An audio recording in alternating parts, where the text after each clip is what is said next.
Derek, if you only had 1 minute to give producers the best advice you could to help them go full time in music, what would you say? The world is ever changing, and since it has changed so drastically in the past 5 years, the state of the world, the economic turmoil that pushes people to have to do more things to be able to live in the same manner that they're accustomed to, or more or less or whatever. There's a lot of standardizations that each company will give you that have to do with their brand standards or whatever. And when you're using a preset inside of a DAW, you have to account for a bit more, because then they could also ask you to do stuff like, say that the DAW has like a macro system separate of the, like, do you want it to be functional with these plugins, or like, there's a lot to consider. It's kind of a good thing in a sense too, because you become more autonomous, you become more individualistic, give you new skills, and new skills are always better in my book. I guess there's a positive way of looking at it. Oh man. Um, I think it would be to niche down into one thing and get extremely good at that, and then branch out from there. If you find what you're very good at and get really good at it, it's a really solid foundation to then build upon. So that would be my suggestion. Yeah, I agree with that, honestly. Like every single person I know that does music professionally, whether they're an artist or they're a producer or whatever else, you know, Mm, kind of usually starts with them being super obsessed with something that they like really, really like. And then it just kind of leads to other opportunities, you know? yeah, yeah, absolutely.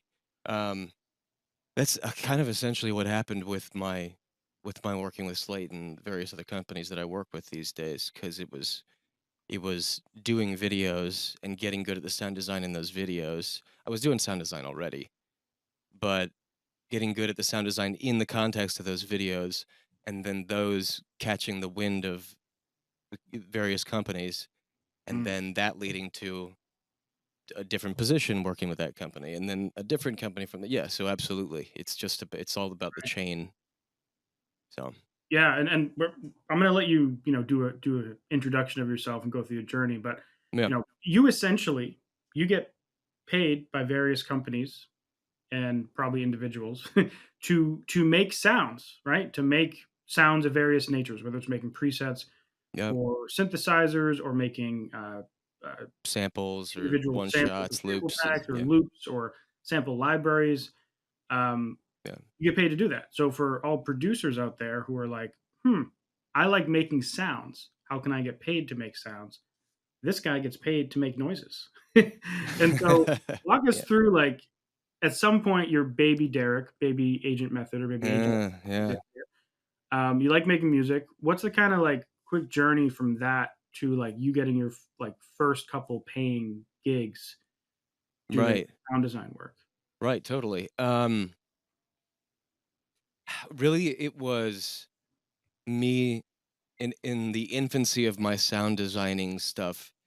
It was, messing around with synths and the knobs and all that kind of stuff, and trying to really figure out what it does just by trial and error. But it was also a lot of me, like I do in some of the videos, like going around the world around me and pulling ideas from the stuff around me, or the areas that I'm in, like for like reverb or whatever those, whatever else, and trying to utilize those in the best possible way. So doing that all the time, and I said this on another podcast. I just didn't think it was special. I just thought that's what you do.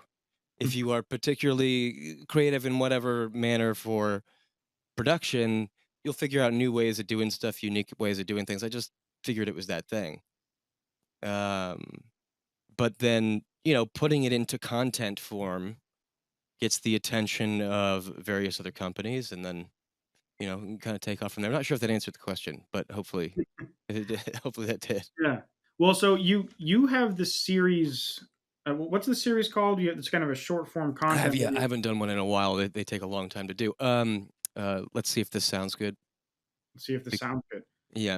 did that content you were making end up leading to you actually getting this type of work, or was it something you did after the fact? Yeah, yeah. I was already doing it on a much smaller basis. Um, for like various artists would contact me to make stuff, and I'd done some stuff for some studios that I worked at. But yeah, that was like the first now working with audio companies um, move. Yeah, those videos were the gateway into all that. Right. Yeah. Did they contact you? Yeah, Or actually, I at least by the very the genesis of it, he did actually. Stephen Slate contacted me. We've been friends on Facebook for a while, just through some mutual connections and all that kind of stuff. And uh, he saw the shower video that I did. This years ago now. At this point, I think this is like during the very beginning of the pandemic, or even before that. Yeah, I think it was before that. Um, no, yeah, it was before. Um, and he said, "I love this. Can you do this for our our stuff, our plugins?" mm, And I've had a lot of the Slate stuff for a while, and I was like, "Yeah, absolutely, I will do that for your plugins. Sure, great, yep." And that turned itself into pretty consistent work with them, doing some content, and then I kind of shuffled my way over to sound design for Anna 2. mm, Um, once once they picked that up and made that a part of the Slate bundle that they have. And just on a side note, Steven gets a lot of shit in the industry. He is one of the nicest, genuine guys I've ever met in my entire life. He's just one of those guys that just catches a bunch of shit, and it's just like does you guys he just get don't shit for you the products? huh? Does he get shit for, like, Slate Digital products? No, I think just because of his demeanor and how he is and all that kind of stuff. He's he's a Jersey boy that went to L.A. Gotcha. So it's just like Gonna say, 'cause, like, honestly, like, I use a Slate microphone, I have the Slate thing, I've had the Slate Pass for the years, products are great. I think it's just products are like amazing. Yeah, shit posting groups and all stuff. Anyways, I'm yeah. not trying to make a diatribe. You don't have to put this in there. You can totally cut this out. But I It's all just wanted to it's all put good. have that on camera. Steven Slate, wonderful human. Mhm, mhm. Good to hear. Yeah, Good yeah, but, yeah, so yeah. you that was kinda your first like, regular recurring work in this was with Slate Digital, Yep, or yep. Steven Slate's repertoire of businesses, 'cause there's Mhm. different ones. Yep, yeah. Um, what Mhm. how do payments work when you're working on something like a preset pack or Oh, certain good version? question. So that can be project based, like with anything else, or preset based, and then they just take an amount of presets, and that can range anywhere from oof, 25 to 80 to like really big companies who will remain nameless that basically make computers can charge anywhere upwards of like 120 and 30 just per preset because it's DIW based and whatever. So I haven't worked with them, but that's what I've been Yeah. told by people who You're have saying they'll pay, per preset. So like, yeah. but the You said preset that 100, upwards of $120 per yeah, preset? Holy yeah, crap. yeah. I was not expecting it to be that. Well, it really just depends because if you're working with some really big, like you're not only accounting for just the preset, you're accounting for the macros, you're accounting for how it behaves, you're accounting for how it interacts with the rest of the system, and like like does your preset cause does it too big? Is it using too much system power? So you have to compensate for lots of stuff. There's a lot of standardizations that each company will give you that have to do with their brand standards or whatever. And when you're using a preset inside of a DAW, you have to account for a bit more because then they could also ask you to do stuff like say that DAW has like a macro system separate of the like do you want it to be functional with these plugins or like Right. there's a lot to consider so it can be and then but what the thing is like that's great if it's that per preset but you can spend 2, 3, 4 hours working on a preset sometimes just to get Uh, it 100% right. And so your dollar value is like $30 an hour, So, you know what I mean? It's like really just depends. So it behooves you to be really fast, but then that doesn't necessarily lend itself to a very well thought, well managed, detailed preset.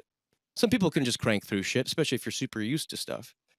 But it really just Also depends on guessing the it company. depends on, Yeah. the type of synthesizer and also, Mhm. what type of patch you're making. Because if you need to make a bunch of bass patches and you're trying to make an analog bass and a Reese bass and whatever bass, it's like those are probably easy peasy. But you get Yeah. to the presets where you click one button and there's like a bass, a It does lead, a bunch of and a stuff. Yeah. drum set, and it's Yeah. like this might have taken 10 hours. Why do they even include this? Like, how am I Why do they even include it? And then, like, those are just fun, like, showcase pieces, like, flexing, like, "Look what I can do," and also, "What can the synth itself do?" But, eh, they're hardly ever used, and plus people like Deadmau5 fucking hate them. So, like, I don't know if you have if you saw his, master class. I bought that years and years ago. wow. But he goes off on stuff like that. But whatever. It's fucking part of the fun of making it, man. Yeah, yeah, I bet. Yeah. I mean, Yeah. as a case study, it's impressive. I forget what synthesizer it was, but I I bought it like 3 years ago, and I went in, and there was, like, a whole list of presets like that. And, like, Mhm. it's this particular synth could load up, like, synths, like, multiple layers of synths and samples Mm. and loops and whatever, and you could there was, like, a library of presets that were just, like, songs. There was, like, 20 presets that were just, like, full songs. Interesting. I can't Monster. think. Yeah. What was it called? Do you I know the don't name? remember. Yeah. Okay. I have to look, Yeah, yeah, think about it, let me know. That sounds let interesting. you know, but We'll it was look into like, that. well, how am I ever gonna use this? But anyway, so that's interesting. So you said, Yeah. sometimes it's project based, presets would maybe Can pay be per per preset. preset, yeah. When it Mhm. comes to samples or sample libraries, Mhm. um, does that work in a similar basis? Yeah, that tends to be more, at least in my experience, uh, and the stuff that I've done with my wife, Iveen, and her stuff, that was most of the stuff tend to be more project based, and sometimes but they request an amount, so you can just break that down to whatever that ends up being per the project, per the amount of stuff. And samples can be less. Well, it kind of really depends. It can be less difficult or more difficult depending on what you're doing with the sample and how intense it has to be and where you're getting the sound from, how much cleaning it takes, and all that kind of stuff. And Right. cleaning it takes based on what you're going for. Um, but yeah, that can be more project based.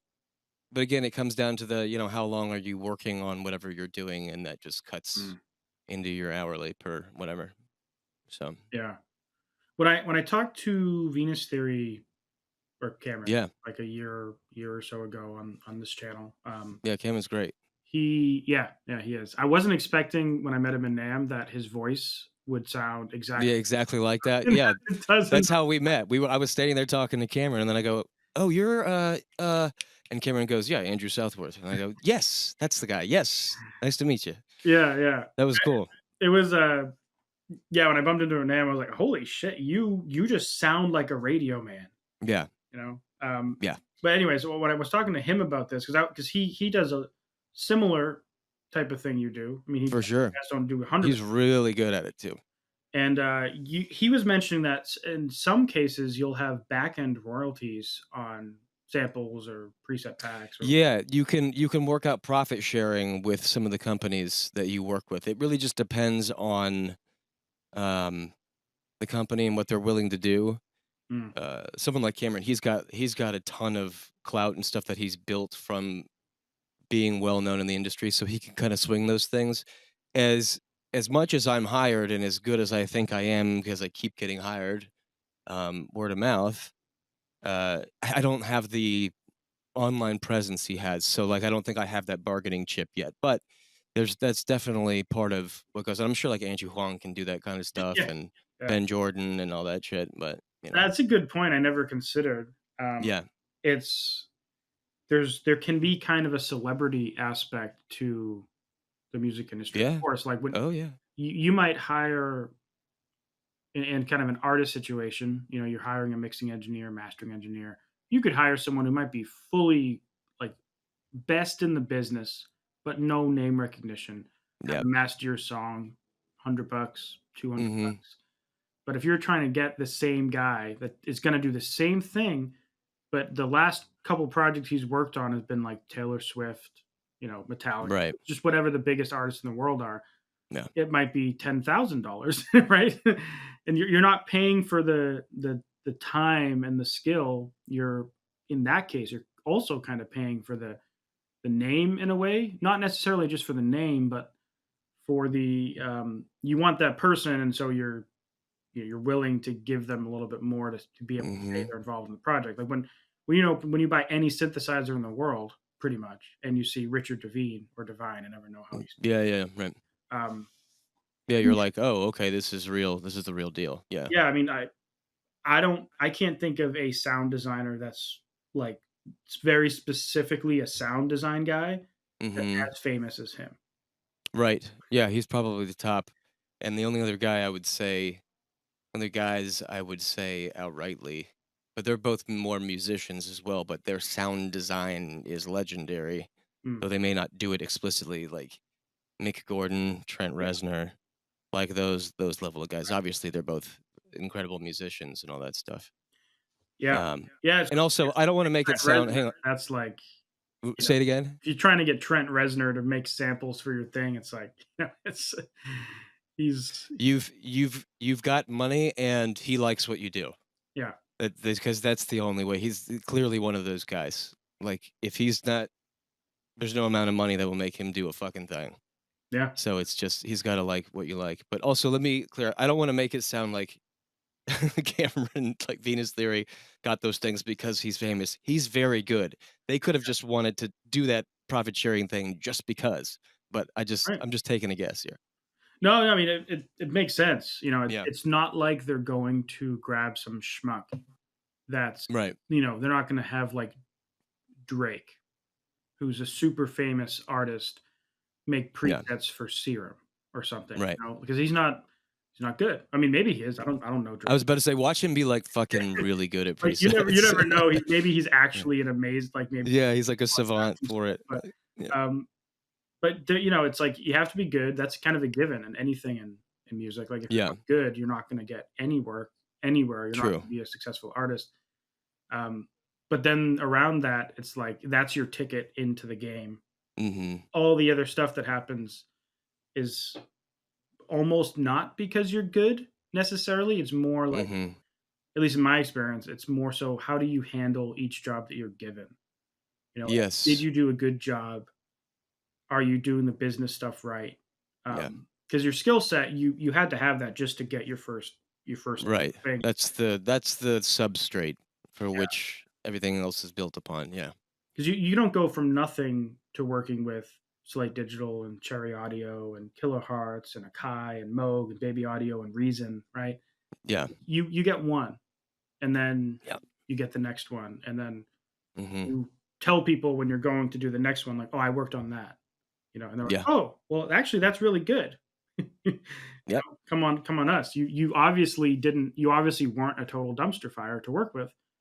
They hired you, right? There's no way they would have hired you if you were Yeah. a douchebag, if you were bad at what you did.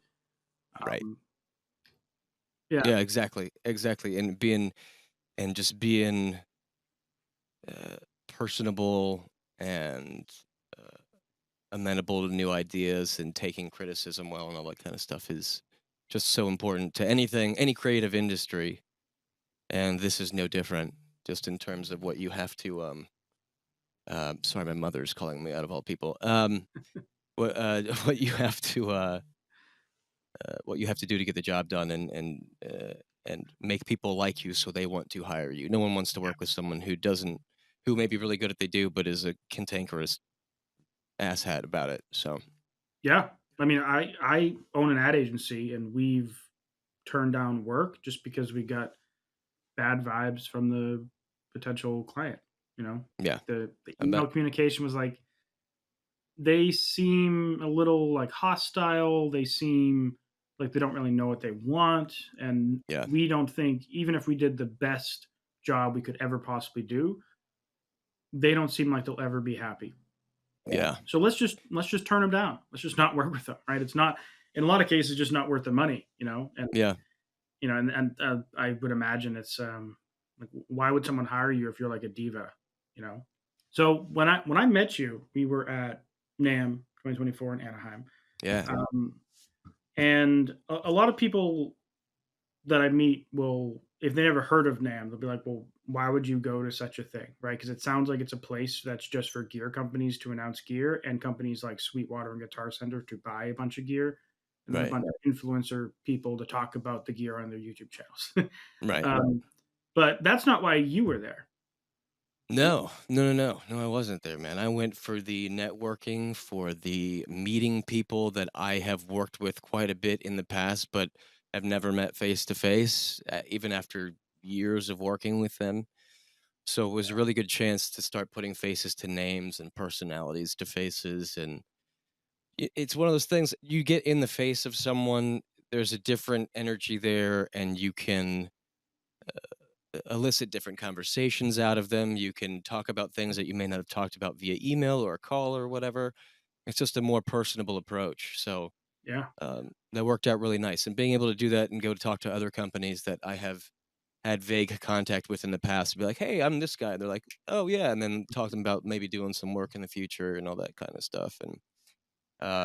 And picking up, honestly, looking for stuff. I was there for a few reasons. I was there for the networking and finding some work for myself. I was there for catching up with people. I was there working on getting my wife Iveen some interested clients for her stuff, or talking about her influencing and or sponsorships for. She plays harp and a bunch of other stuff. And that's actually, we just had a meeting about something this Monday about a new company to sponsor her for harp stuff because I went to NAMM and talked to somebody. Um, and also for a project that I'm working on with Casey Cavalieri of the band The Wonder Years.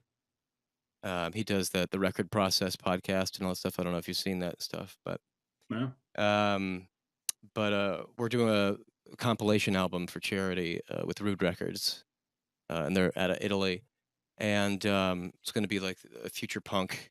It's just this little, combo genre thing that I've started building during the pandemic or right before, mhm, and so I was there for those reasons to try to get stuff for all those, talk to various companies to talk about charity, try to get sponsorships and information for her, get work for me, meet people.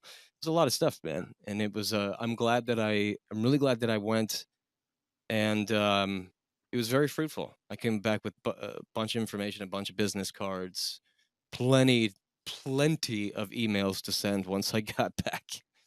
So, right. and you were one of them, and Yeah, here we are. right, right. Imagine that.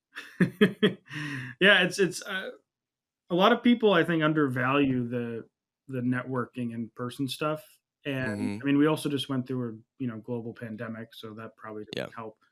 But also going to these music events they're sometimes closed off, sometimes Mhm. they're really expensive. Like if you wanted to go to an all access South by Southwest ticket, it's like $2,000, right? Oh my god. If I mean you can go to a lot of stuff for free, but if you want to see everything and attend all the panels where most of the real networking is probably happening, Mhm. probably need a ticket. It's going to cost at least a grand, right? And even NAM, I mean, it used to be closed off, and I mean, I get, I get tickets for free just because you. Because of press and that kind of Yeah, stuff I and mean, I, your I ended up positioning. That's having to awesome. buy them because I didn't know who to contact for the media one, so I just bought. They call it a The networking standard. badge because my business is registered as a NAM company. Um, Oh, cool. and so we get them for half price, but it's like $375 a ticket. And then I Mm. went there and I was like, "Hey, I have this networking badge, but I have a YouTube channel and a blog and a social media stuff. Can I have a media badge?" And they're like, "Oh, show me your channel." I'm like, "There." They're like, "Okay, yep, fill in your information. We'll give you a media badge." So it's I Awesome. could have got it for free. I just didn't know who to email. Then they gave me the email address, um, That's awesome. like if you're just a regular person and you want to go, I think it's like Yeah. $600. The ticket I got was I bought the ticket initially, and then I talked to the Slate guys and found out that they were going, and I was like, "Can I get on that exhibitor pass joint?" And they were like, "Yeah." And so they got me an exhibitor pass. So I could walk into places even when you weren't supposed to, which was nice. Yeah, But like when they shut down, because there's people hanging around just a little bit at the end once everybody's kind of left and doing their stuff, so there's a little bit of more of a conversation you can have before they even start leaving. yeah. So that was nice. But yeah, But that I has to, think these events are super valuable. Every yeah, time I for go, sure. I mean, for me, the reason why I go is one, I just can you tell I like music gear, right? I like synthesizers. My main So instrument's do I. So guitar. do I. Hang on. Mine's not as impressive as you, but there we go. I don't know, There's the man. setup. That's pretty sweet. What is that big synthesizer to your right? No, right to the right. This is a GRP A4. I don't even know what it is. GRP A4. A GRP is a Italian company, I think, and it looks modular, but it's all just one Just a big thing with gigantic synthesizer. right, with some modularity up in the corner right there. And this thing right here, I wish I could zoom in on this. This is a Voyetra 8. Oh, Is one of the rarest synths. heard of And I don't know if you it. know that one, but Yeah, the UVI made a model yeah. or like a clone of it, and I have Mhm. the plug-in version. It's cool. Yeah. It Yep, must have yep. cost like 5 grand or something, right? No, it was free. So the keyboard in right over here, this thing on top that's the keyboard that came with it. And I'm from Northern Virginia, DC area. I'm from Reston, Virginia, right outside DC. And a friend of my brother's just found this keyboard in his garage one day, and he knew that his friend's older brother was into music, so he was like, "We're not. You want this keyboard?" And I was like, "Yeah." I saw had it. I saw that it had a XLR out on the back, and I was like, "Okay, so it's like probably like a Rhodes type thing or a Whirly or whatever, like a little compact thing." Yeah. And I plugged it in, and I wasn't getting any sound and anything, and I was just like, "This is weird. I wonder what this is about."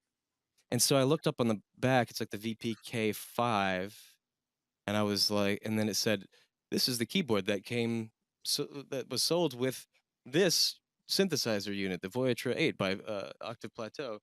And I was like, and I called him, I was like, "Bro, where is this? Where is this? This is the thing." And he was like, "Oh, I don't know, man. I found it." And then eventually, a couple years later, he found it, and he was like, "Hey, man, I found that thing. Do you want it?" And I was like, "Yes, please." And he drove it over to the house, and And if I was only knew, he floored. could have sold that thing on reverb.com for like 10 grand. Man, it is a little wonky now, though. It's got like 16 oscillators in it or something like that, and they've all got a tune. And there has a button that says A440, and then you hit the auto tune button, and it literally just starts spitting out A440, and then you start seeing the numbers spin up and down to try to tune all of the oscillators before you use it. This one up here is manual tuning. You just gotta, let it warm up and mess around with the stuff. But um, yeah, so it's wild. It's a wild, wild. It's one of the first. I think it was one of the first to have uh, digital analog rack mount combo. It was like 83, 82, something like that. But it was the first one to use. Maybe one of the first. I'm not exactly sure. Someone watching this is going to be like, wrong. I'm just like, fucking whatever. It has 3-pin MIDI on the back. It was before they standarded it to 5-pin DIN. Mm, And so I had to get conversion cables, which were not cheap. And there was one pair I found on eBay, and they work. And so I mm, can, MIDI out and MIDI back in, or audio in and all that stuff. yeah, Well, MIDI in too, technically, to the computer. And so it's really cool, man. crazy. I get to use it, and I've sampled it. I've made wavetables out of the sounds and all the kind of stuff. Like, I really love working with wavetables and all that kind of stuff. You can really, really unique things with wavetables. The first money that I ever really made online outside of, little bits of YouTube ad revenue over the years. I've been doing YouTube Yeah. for like forever. But the first real money I made like on the internet was selling sample packs, contact libraries, preset packs, and stuff on my own website. That always seems like the go-to because it's simple to do, and then you get it out and all this stuff. But it's very difficult to market that of stuff I found, at least for me, because I have no audience really.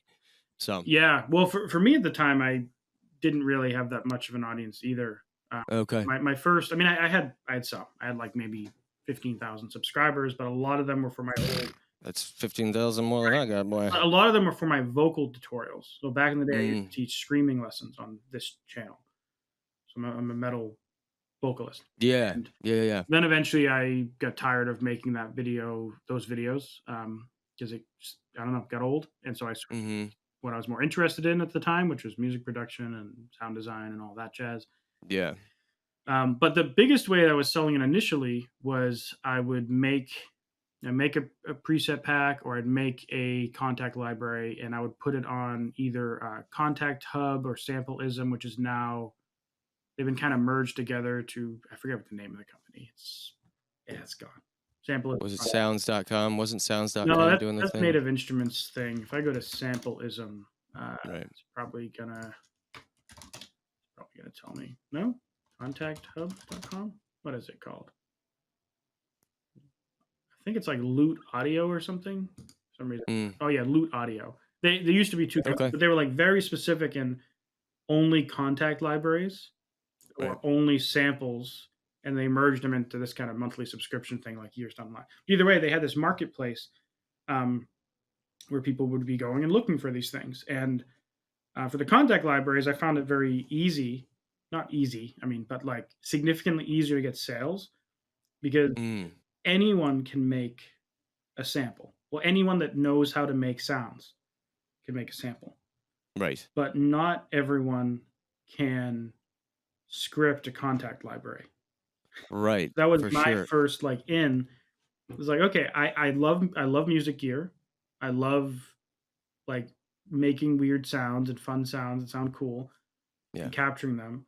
But I also know how to code a little bit. And so I learned Yeah. PHP, I was about to ask. That's awesome. and I scripted my own interfaces, and then I would capture like that's how I ended up with this Juno 106 at one point, and a Wow. bunch of these other synths and stuff. I would basically be like, well, I can buy this synth, and sometimes it's a cheap synth like a Behringer Neutron or something. Yeah. Um, buy it for 300 bucks, and I'm like, I program like a MIDI thing that's just going to capture these notes. So I just kind of Yeah. click record and then tweak the knobs and let it capture, and then tweak the knobs, capture.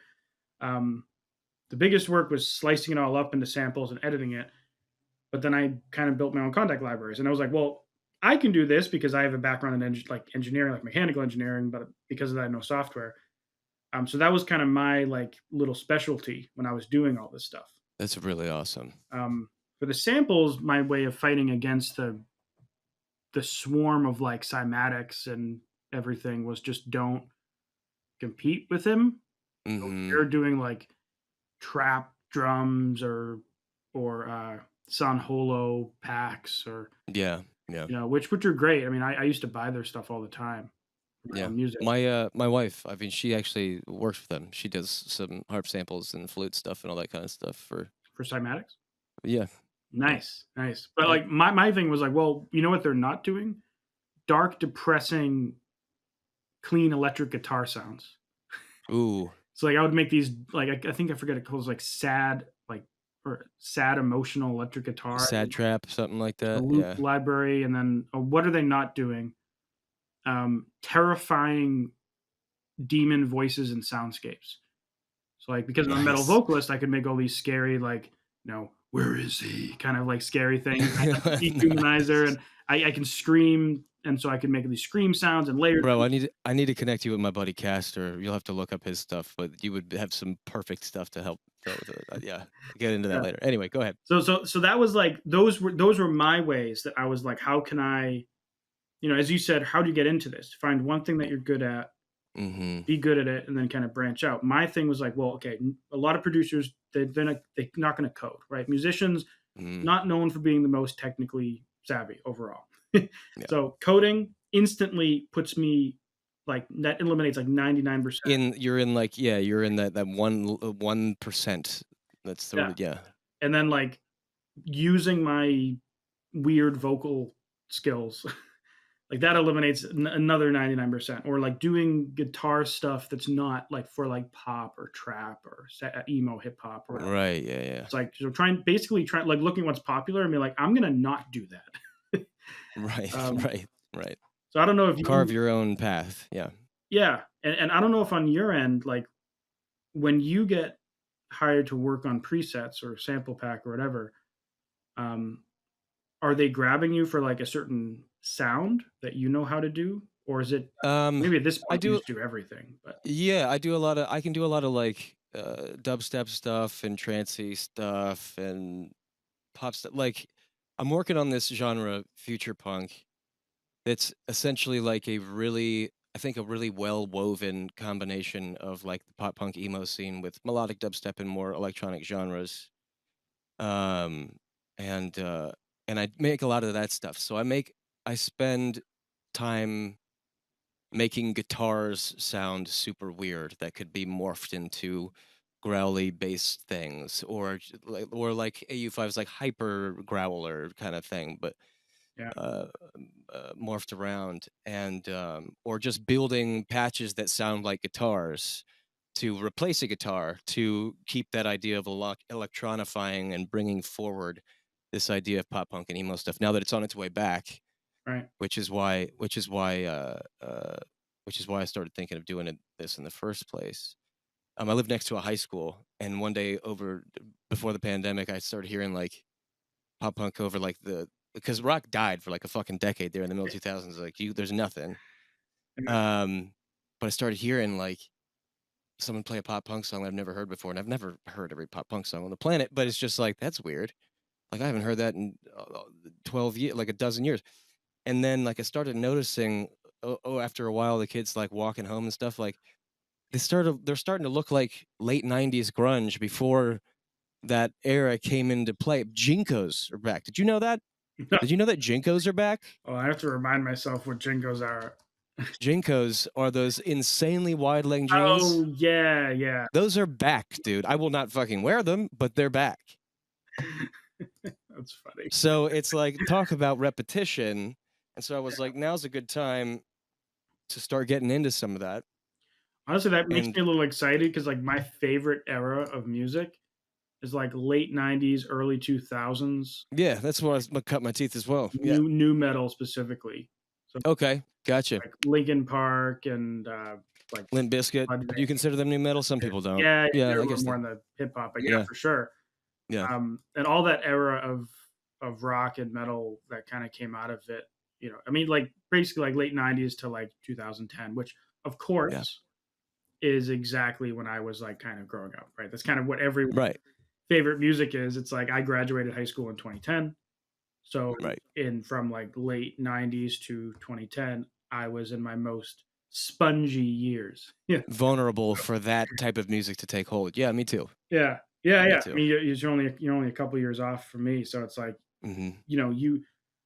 you kinda like what you grow up with, and I wonder if the cyclical Yeah. nature of music is just because, like, you grow up listening to something, so therefore you love it, and then, like, you eventually, roughly 30 years later, have kids. Well, Boom. maybe not. That's it. I was gonna see if you were gonna go down the right. Yep, Yeah, that's it. and then so, like, you have this, like, 30-year cycles that can repeat because, like, now when if you're raising kids, if you have kids, then you're gonna be showing them the music that you love the most, and they're Mhm. gonna grow up being sponges with that, and it's either, like, they're gonna hate it. It's gonna make its way into them one way or another. They may think it's, like, too old for them or whatever, however that goes, but that's going to influence their thought processes in some level or another, so it Yeah, comes back around. So that is to say then, that next generation, when they start having kids, they may even play some of the stuff that you played them, but it will be even more different, and then eventually it will pass way out.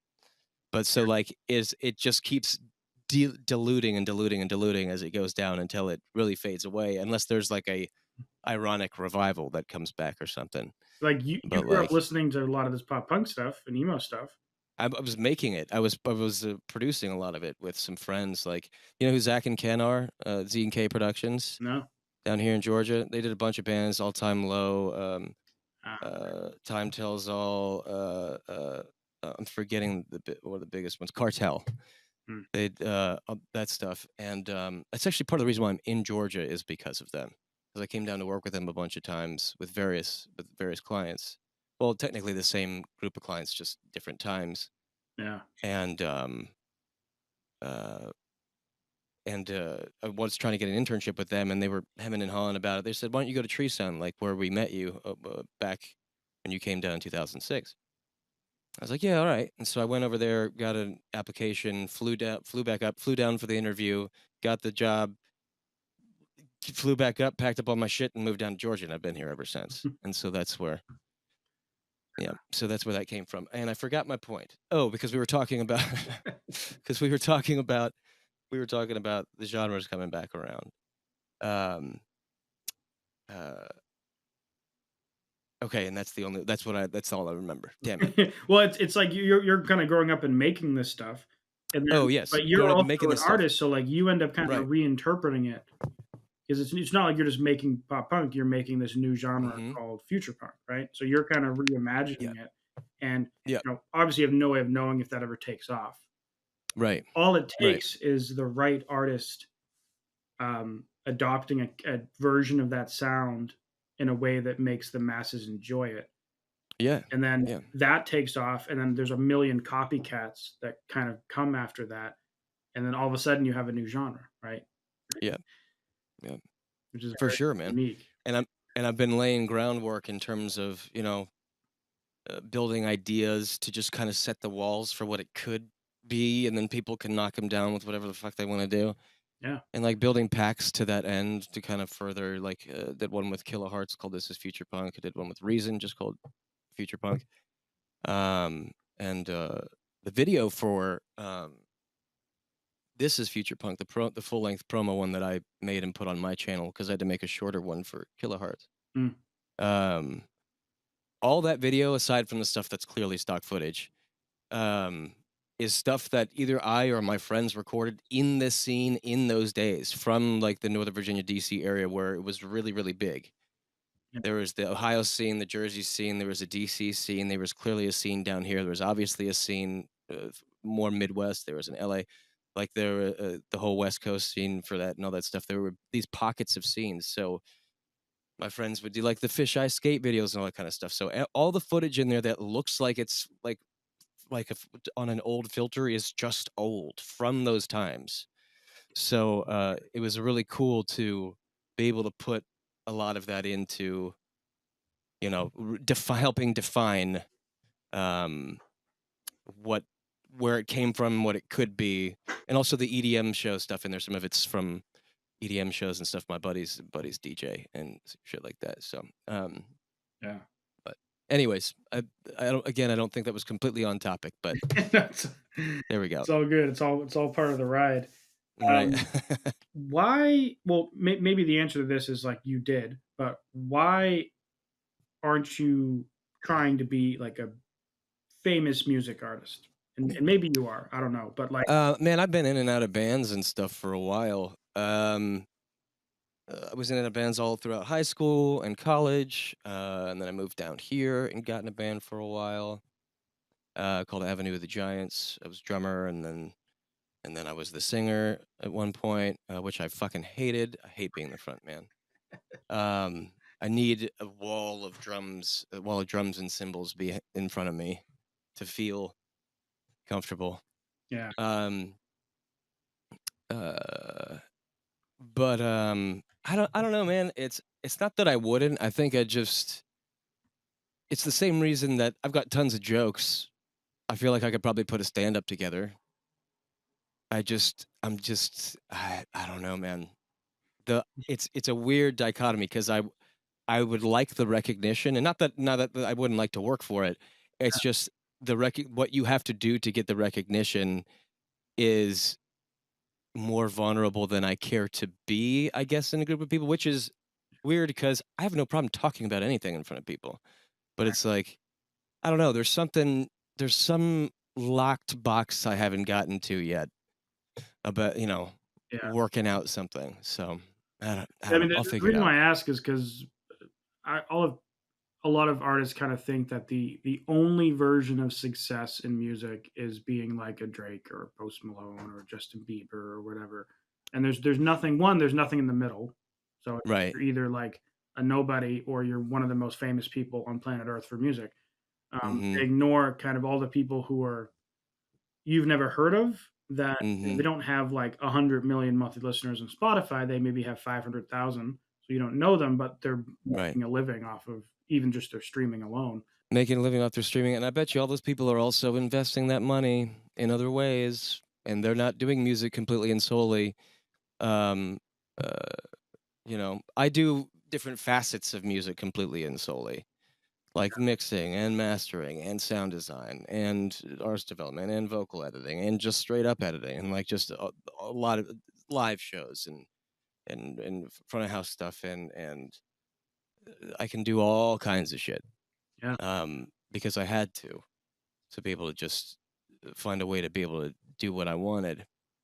Um, but I bet you people that can kind of work on it themselves and make enough of a living. Because Lord knows I have any monies that I've gotten from various things is the smartest move is to take that and also put it into something else to diversify where you're getting your funds from.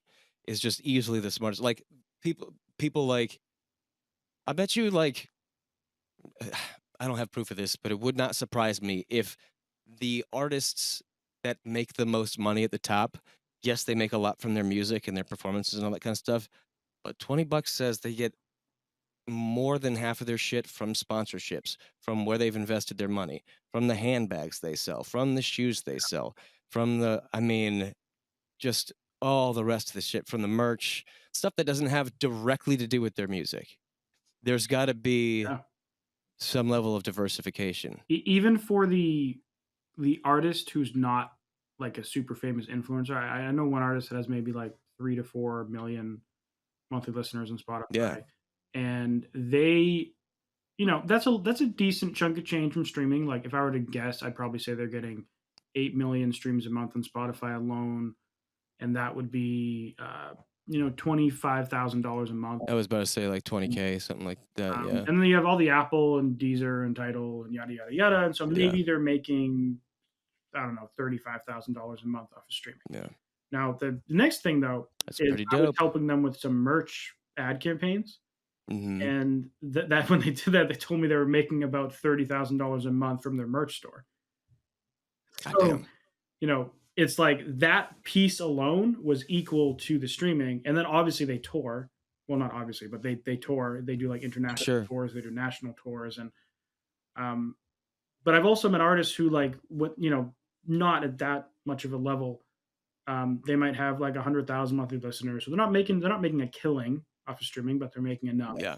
And then they tour and they make good money and they sell merch. But then also when they're on tour, they'll do like teaching lessons. So they'll do lessons at each stop, or they'll sell like I know other artists who will also sell sample packs and preset packs, or they'll do mixing and mastering work on the side. And the reason is like everything in music is just so damn volatile that the Spotify might change their algorithm. And I've seen people like tweet me about this, like, oh yeah, like what's up with the radio algorithm? Like my radio streams dropped by 50%, and now I can't afford my rent anymore. Right. And that's kind of a crazy, like, you don't want your ability to pay your Yeah. bills Yeah. to be reliant on the Spotify algorithm. That's not a Yeah. good place to be. Um, but like, Nope. if 20% of it is, that's fine, because now you use like this other thing, this other business you have is kind of dependent on some different set of conditions, and this other Mhm. business is contingent on that. Inflation just essentially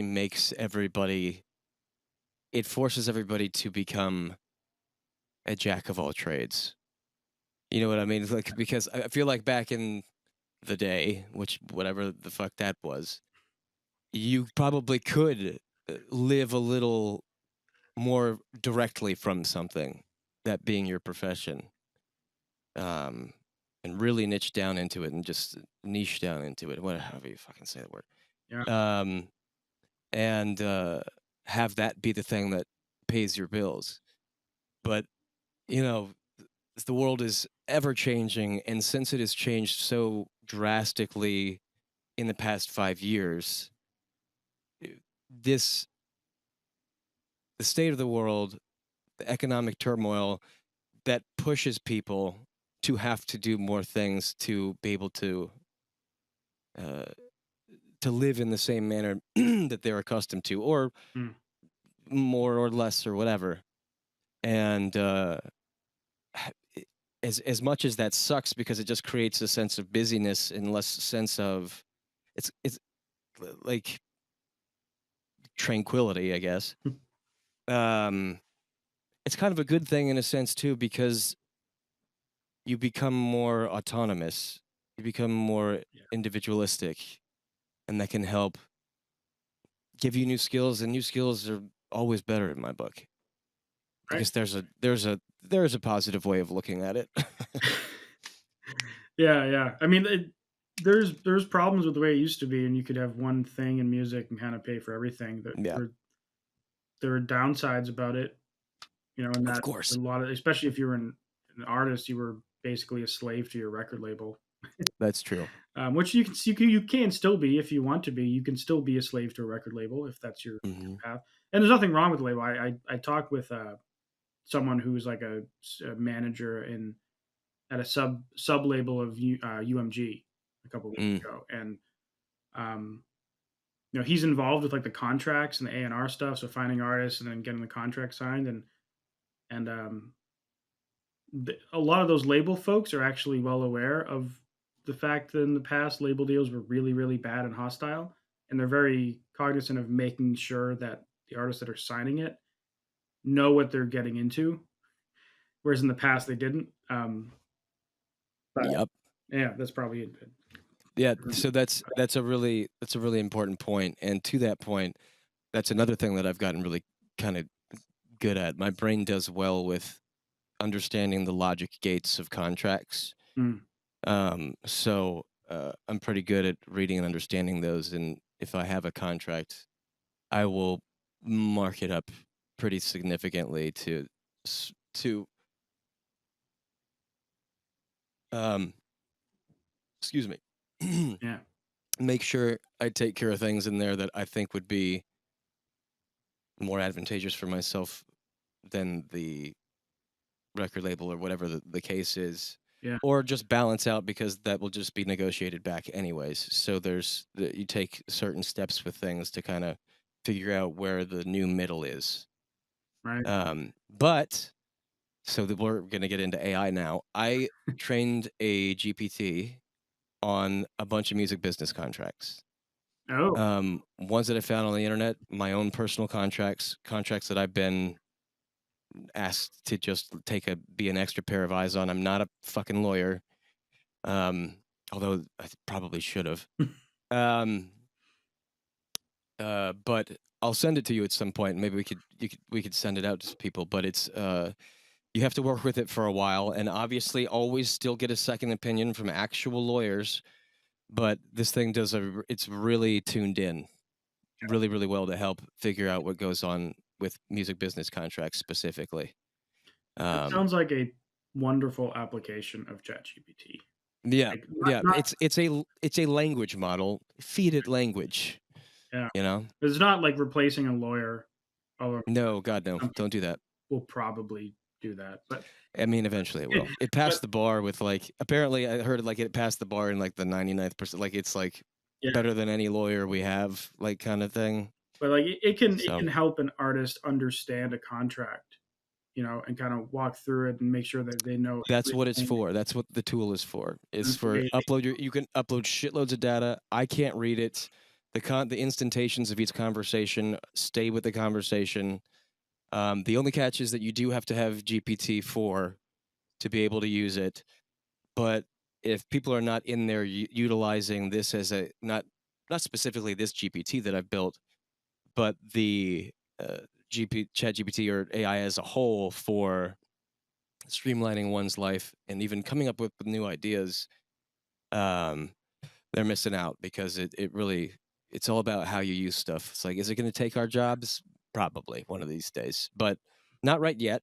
So just get used to using it and figure out how you can be more useful than the AI within the AI is yeah. for now. I honestly think the first jobs that are gonna be, like, hurt But I mean, there's going to be a lot of low level jobs that are affected first, like people who are handling chat conversations for Right. service and all that. But like, Yeah. I feel like software engineers for like not like the super advanced software engineers. I mean, Right. that are maybe doing more like mission critical tasks or whatever. But Yeah. um, Yeah. the CEO of NVIDIA, which is I keep doing the thumbs up thing. Let me just do some fireworks to balance it out. Come on, get the fireworks, Mac. Is There it doing both? we Nice. go. Mine won't do it. I don't know why. But I like think it's the because mine's CEO a of virtual. NVIDIA Yeah. came out saying that like kids of today shouldn't even bother learning programming because it's just not going to be a relevant skill anymore by the time Yeah. they're grown up, which is crazy to hear. But I feel like it'll actually hurt those jobs before it hurts creative jobs. Yeah. Because those are very technical, but those are also extremely creative as well, especially when work around with problems and trying to figure out why something does what. It's more problem solving, critical thinking, creativity as opposed to like outright artistic creativity, but I'm sure it has that wrapped into it. Yeah, Um, exactly. It does, and yeah. it'll almost make it so that at least what they're saying is that instead of having to bother learning the ins and outs and intricacies of each programming language, you'll more so be learning the logic and the problem Yeah. Right. because Right. you still need to tell it like what are you trying to achieve and maybe how you're trying to achieve it. You don't need to know, oh, I need to, if open Right. parentheses and like you have to format like two equal signs means is equal to and like putting a semicolon Right. at the end closes the like all the intricacies of like a programming language you don't have to Yeah. know because the machine's just gonna it's a language model. They can do, I mean, they can do it all for you. Absolutely. I've had ChatGPT write me formulas for wavetables in Serum. That's sweet. So it's pretty cool. So you can get really, really interesting tables out of that. So there's a tip. Go have ChatGPT write you some, you know, mathematical equations for X, Y axis stuff, and it'll make you some wild tables and just go chunk those into Serum. So wild stuff. Yeah. So you mentioned you also do mixing work too. Yeah, yeah. And do you ever do any like film, TV, or game audio or anything like that? I would love to. I just signed a uh, admin slash publishing writing deal with Empire this past few weeks ago. Nice. So I'm sure I'll get a lot more of that. And I'm working on a few things right now.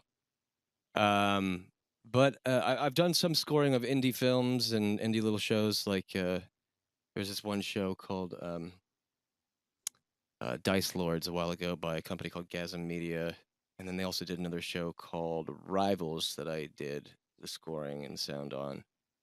Um, and those are cute little episodic comedy web series stuff. Mm, So I've done some of that. I've scored some student films and things like that. But nothing over the top that would anyone would really know.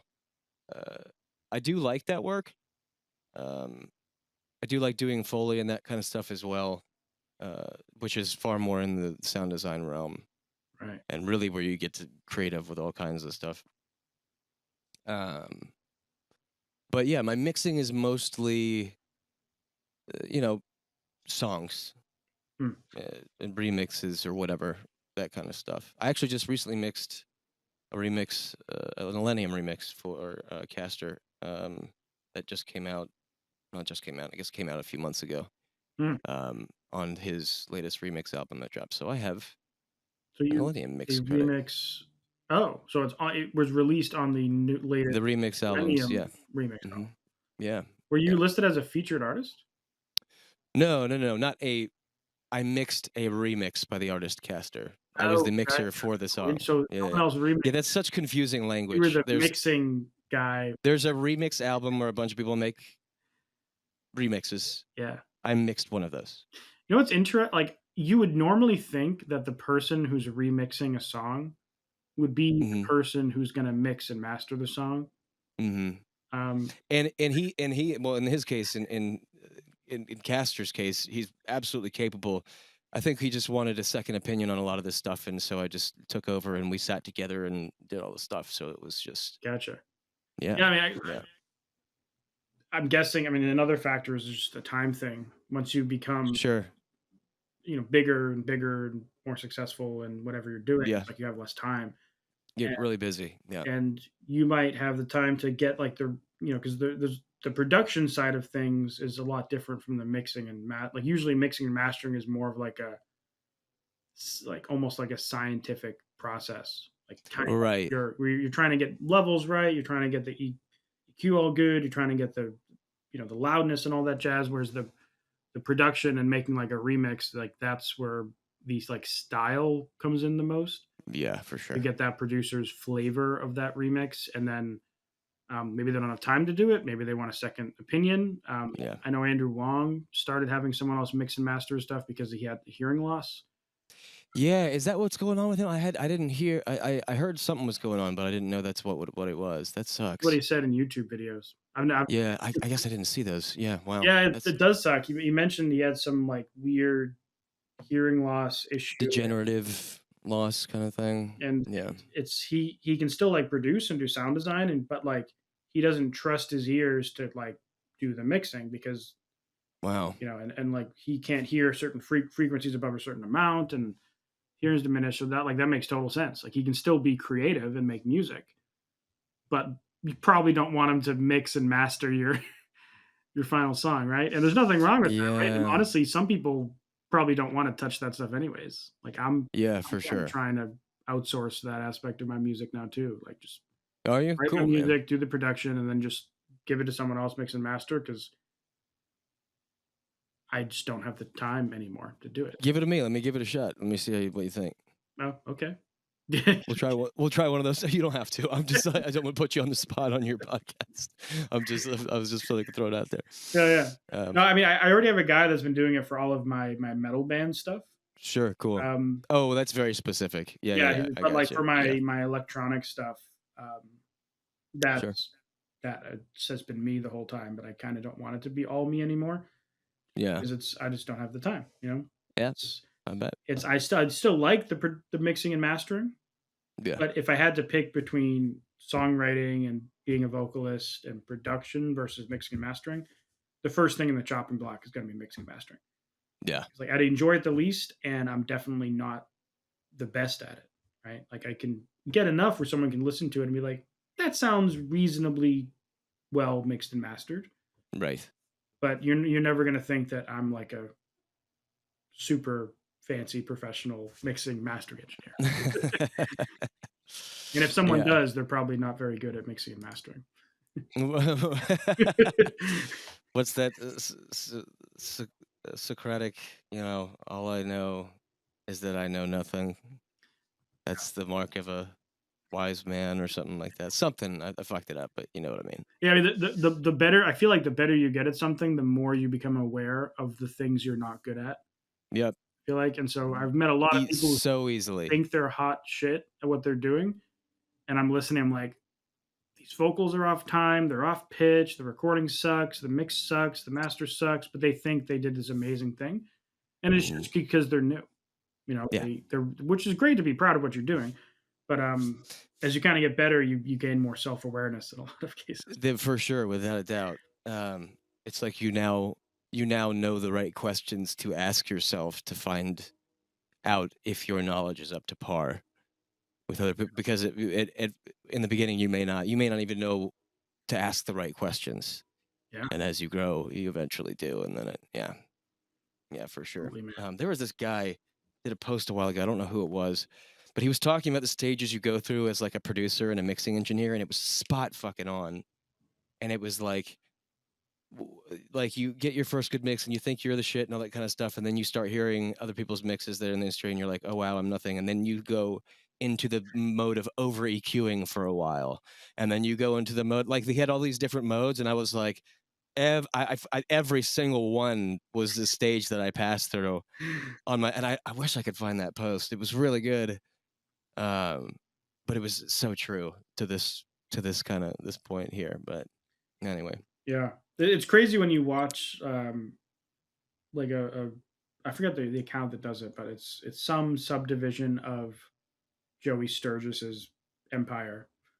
Mm, They bring like a producer on that's done some like a super awesome metal record, and they mm, walk through the production of that song.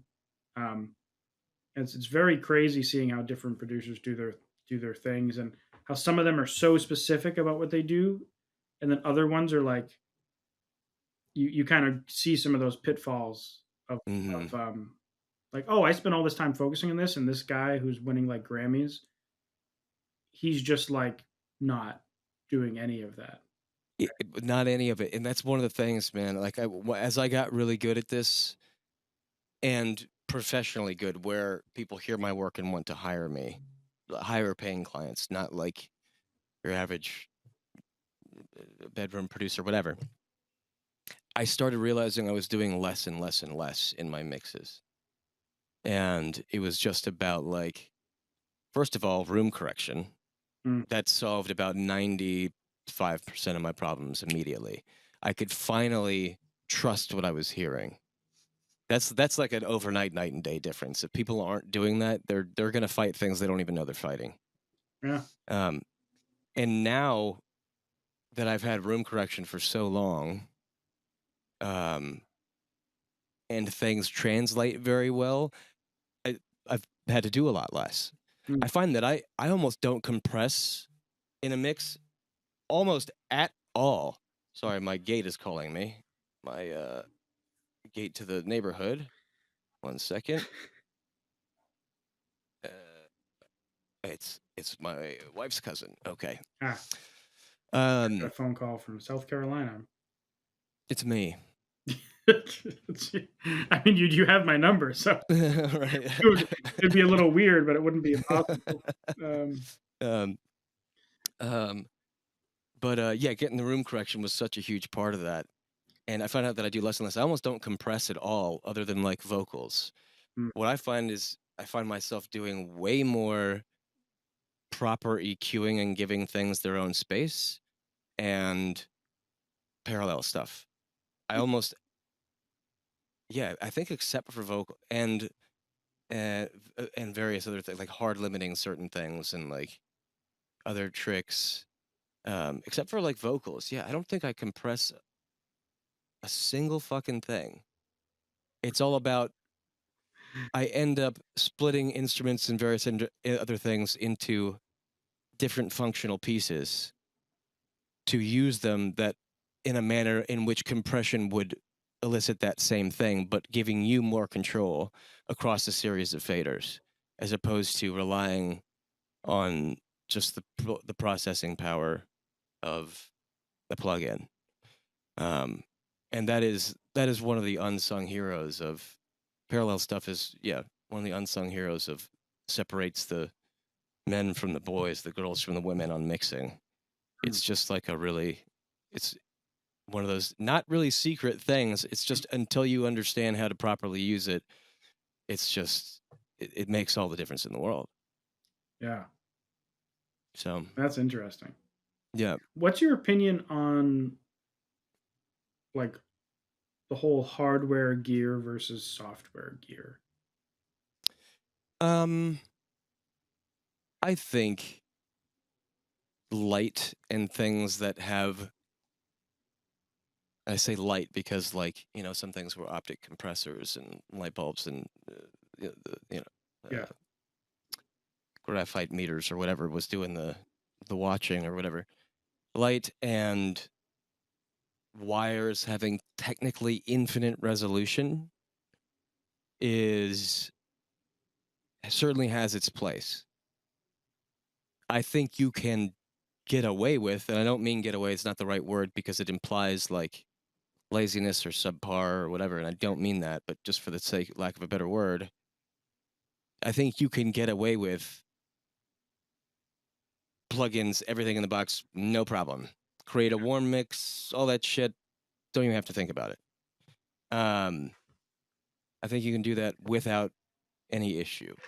I think outboard gear, like with anything, unless you are going for a specific sound, it's supposed to sound like it's coming through a Neve or SSL or this particular compressor.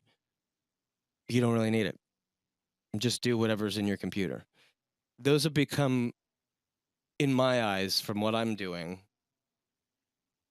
flavor as opposed to the plate by which you get served your food.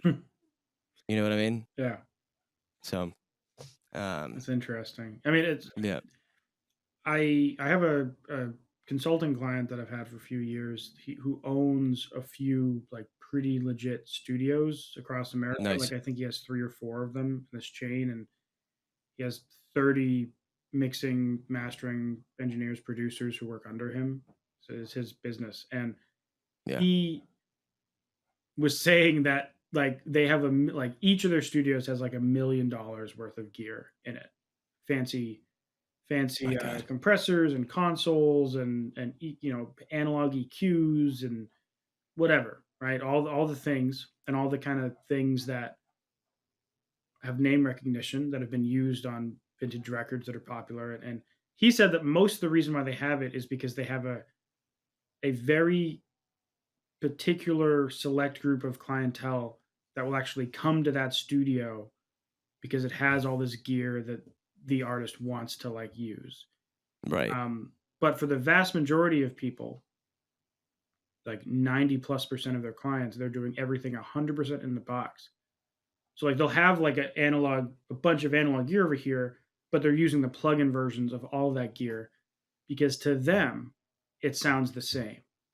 right. Except now they don't have to worry about bouncing it, like, sending the audio Yeah. back through the unit and recording back, and then, oh, like, now that we finished doing it across all the tracks, we have to go tweak that, so now we have to route it back through the gear and record it or Hmm. whatever, and, it's just all It's instant. It's y- recallable, it's just in terms of ease of use and speed and efficiency, it's just not practical.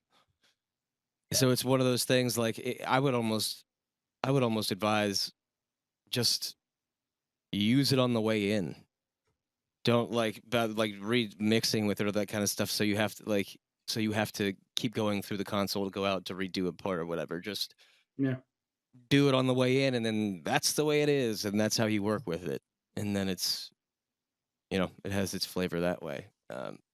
That would be my work in between having the old with the new and all that kind of stuff. And plenty of people do that, so it's not unheard of by any means. But I that'd wouldn't really be be the only surprised way if they I probably do it these days. tracked everything with some type of nice compressor and preamp and all that. Right. Yeah, Um to begin with. he's like he owns this studio company. He's just like, I hate this analog crap. It's like it's expensive. It breaks. You got to fix it. It takes more time, and it doesn't sound any better than all the digital stuff. Yeah, Uh, it's ridiculous. and yeah, and he works in like big projects. I don't want to say any of them just because I don't want to Okay. him or whatever. But like Billboard Top 100 projects go through his Wow. studios, and like that's his opinion of the analog versus digital stuff. And then I go on like some Reddit subreddit or forum, and like there's all these people like talking about how, oh, you I won't do anything unless my stuff is summed through an analog console or whatever. It's like, really? Cool. What happens when they make a analog summing console that plug-in that sounds like your console? Yeah, You gonna take your console with you on the plane? right? Yeah. Especially when most people are listening on AirPods or Right. their computer, laptop speakers, their phone speakers.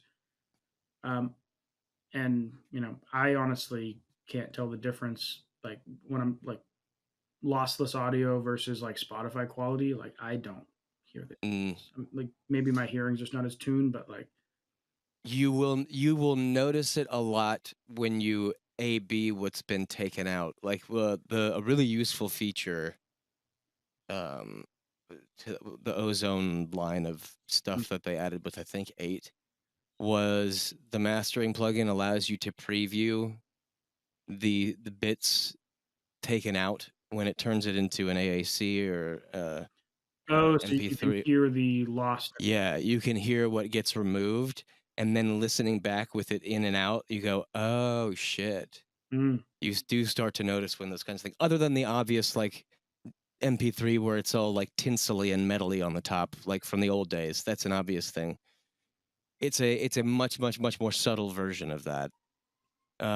So it is very difficult to hear, but once you A/B, it's like, "Oh, I get it. I get it." So that's a really cool tool. I probably need to Nice. install that again. I had to redo my system recently, and I'm still catching up with all the Yeah, it's the reinstalls. worst when you upgrade your OS and you have to Man, go, like, download the Slate Digital Connect app, and then you have to download the Isotope app, and then you have to download the Native Instruments Native Access app, and then you have to download all the plugins and get all the licenses and find your iLock because you just you threw it in a thing over there and I live on Pro Tools, so I have it in constantly. So okay. at least with that, I'm gonna go. What do you use? What's your main I use Logic for all of my rock and metal stuff and vocals, and I use Ableton for any electronic stuff. electronic stuff? Nice, nice. Well, Logic was the one I never got into. I do Pro Tools, Ableton, Bitwig, FL, some FL, enough to get around, enough to be dangerous. Reason 12, Damn, um, it's a Pro long Tools, Bitwig, FL, and weirdly a little bit of Mixbus, though I don't have it installed right now. time. Oh, and Cubase. I know a little bit of Cubase as well. Um, Damn. I I just got into I don't know, man. I just some people work with certain things that were clients of mine, and I wanted to be able to talk intelligently about it or utilize some of the unique sound design features, things like Ableton and Bitwig have, and FL as well. I started on Reason, so I always knew Reason. Came bundled with Pro Tools, which I found. I'm cleaning out my house, so we got a baby girl on the way, and I found on my old uh, install CDs, like the Reason 3.5 adapted for Pro Tools, and I was like, "Holy shit!" It's like I can't even like, what do I do with this? I don't necessarily want to throw it away Yeah. because nostalgia, but no one's gonna fucking buy this. Like, this not resellable, so I'm just gonna have a box of useless shit in the attic somewhere. But Yeah, whatever. I when I moved last time, which was like 3 years ago, I found my old Logic Pro box. It was like Yeah. 'cause I bought it in, like, I don't know, 2008 or something. It was my first DAW, maybe it's I don't know, 2009, 2010, somewhere around there, Mm-hmm. and it was a physical, like, white box with, like, a Yeah. keyboard on it or something, like a picture of a keyboard on it, and you would put the discs into the computer and actually install from the discs, which is kinda crazy how that's hasn't been a thing for so long. What's that thing that kids these days don't know what the save icon is? They don't understand why it is what it is. Icon. I don't even oh, it's like Save oh, icons. the floppy disk, yeah. Yeah, it's a floppy disk. Yeah. Yeah, yeah, I was yeah. like, "What is the save icon?" Yeah. They just know it as the save icon. Someone like they had a floppy disk. Did you hear about the thing like somebody walked up to their kid with a floppy disk from like, "You know what this is?" He's like, "Oh, you 3D printed the save icon? Why did you?" Like they didn't Yeah. Yeah, I remember 3D when I was a printed kid, my the save. mom's first It's insane. camera was a floppy camera. It was like a Sony, and you put a floppy disk in, and you take pictures, and it would save it to the floppy disk, and Whoa. it would store, like, You had one? 100 pictures or 50 pictures. What was that? You had one of those? My mom did when I was a kid. Mom did. Oh wow. I don't think I ever knew that they had that going. That's really interesting because I've got some interesting old cameras and stuff myself. Yeah. That Um, was, like, the first wow. big push, like, the first transition from analog cameras to some type of digital camera. Yeah, Floppy yeah. was, like, the hot thing at the time, and, um Would it was the floppy disk modified in some manner or was light sensitive, or would it just write ones and zeros magnetically to the disk? I believe it was digital because we Okay, would so it put it was in all the just okay, computer, okay. and it would be So able to it's first, read it. all right, some of the first instantations of a digital camera. Yeah. Interesting. I didn't know that. Yeah, yeah, it was and, it's crazy that, how much everything has changed in such a short period of time. It really is, man. Shit's nuts. Um, but anyways, man, we've been going for We about an have. hour and 20 minutes or so, so is there anything you wanna leave the people with or tell them where they can find you or where Oh someone could man. potentially hire you to to make some Right, sounds right. or mixes or whatever? Right. If you are a company that makes instruments, I can totally sound design for you. If you want some stuff mixed, I do rock and EDM and dubstep and all that kind of stuff. If you want content made, I can do that as well. It takes me much longer than your average Joe to do it, but but that's maybe not one of my stronger suits, even if they do have their own little vibe to them. But you can find me on Instagrams, your TikToks, Facebooks, all that kind of stuff, and website. I have some packs for sale up there as well as a bunch of free stuff, and I have a compilation album coming out with Rude Records in 2025 sometime with Casey Cavalieri, so look for that. And what? Oh, the tool, the contract tool, the GPT stuff. I'll send you that link Oh, because you cool. can post that along with the episode, and Yeah, yeah. so people Yeah, can use that as I'll a throw it in the link in the description. I'll yeah, also throw in a link to your website so people can find all your free goodies and paid goodies as well. cool. Cool, man. Thanks for coming on. Well, It was thanks for having me, man.